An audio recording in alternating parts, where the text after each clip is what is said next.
Hi! In front of me is XIAOMI Poco F4 GT, and today I would like to show you how you can change and customize theme of your keyboard on this XIAOMI. You need to start by opening settings and then scrolling all the way down.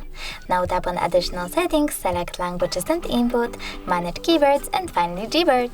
Over here you need to tap on theme and then select raw mode to see all available ones. When you're ready, tap on the one that you wish to apply, like that one. Click on the switcher next to key borders to switch them off or on, and tap on apply. Now when I go back, as you can see, theme of my keyboard has changed.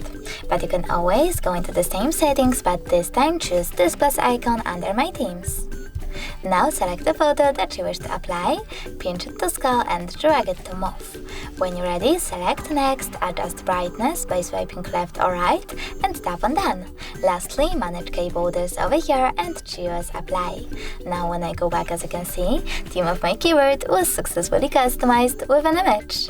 Thanks so much for watching. If you enjoyed this video, leave a like, comment and don't forget to subscribe. Bye!